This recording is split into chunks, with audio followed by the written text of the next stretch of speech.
Psalm 1, the formula for happiness. There has to be a good reason. Psalm 1 is the first of 150 psalms in the Bible.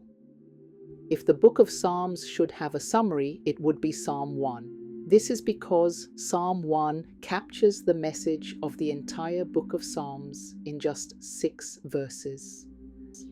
This message is simple: to keep God's people close to Him. If you are a parent, I encourage you to read Psalm 1 with your children, and I will tell you why. Psalm 1 is a psalm of instruction. It points the way, the right way. It promises blessings, and it serves as a checklist. Psalm 1 is a psalm of instruction because it tells us what to do. It points the way by revealing to us who and what to avoid along the way. It promises blessings of joy, letting us know that we will be safe and successful if we keep close to the source of spiritual refreshment. It is a checklist because if we follow its directions, we will not miss out on what is vital to our survival. Therefore, Psalm 1 is useful at the start of our life's journey.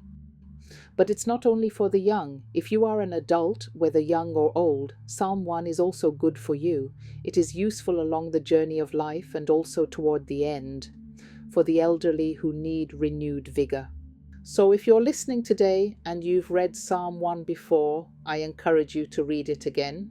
This time, read it with fresh eyes and an open spirit, because I believe you will receive fresh insight.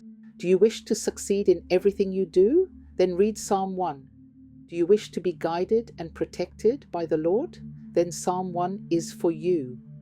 What better protection can we ask for in this short life than the protection of God, our Maker?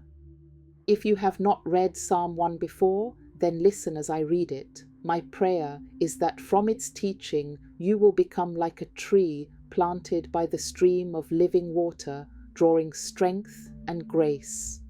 Psalm 1 from the Good News Bible. 1.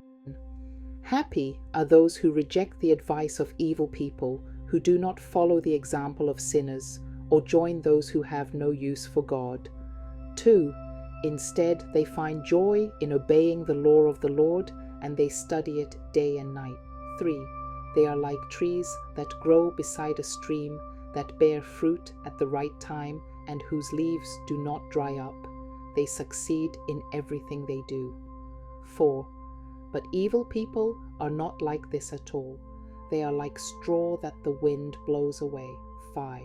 Sinners will be condemned by God and kept apart from God's own people.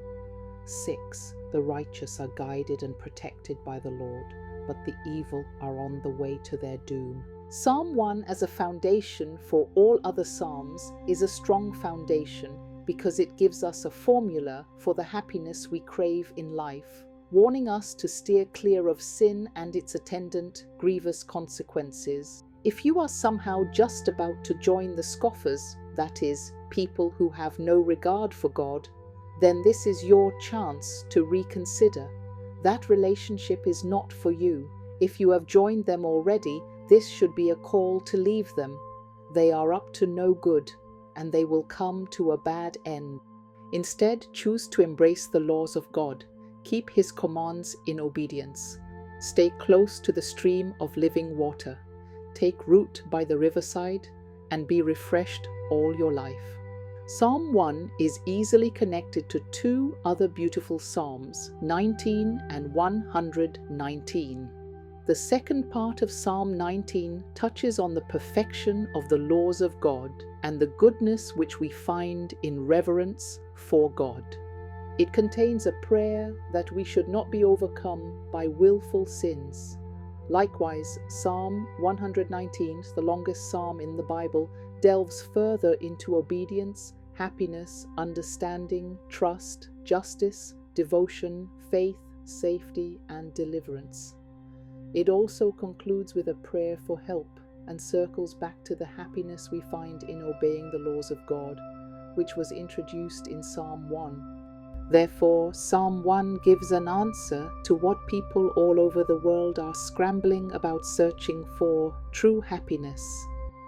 The answer is right there in those 6 verses, which point to the life we hope for and expose the evil we should avoid, hidden in plain sight. Will you read it again and again, if that is what it takes? The Good News Bible aptly titles Psalm 1, True Happiness. This happiness is not the fleeting happiness which people seek from food, drink, shopping, or holidays. That is not true happiness, but rather pleasure and short-lived at best. Rather, true happiness is enduring. True happiness is the happiness that comes from God. I urge you to adopt Psalm 1 today as a guide and stay close to Christ, our source of strength and renewal.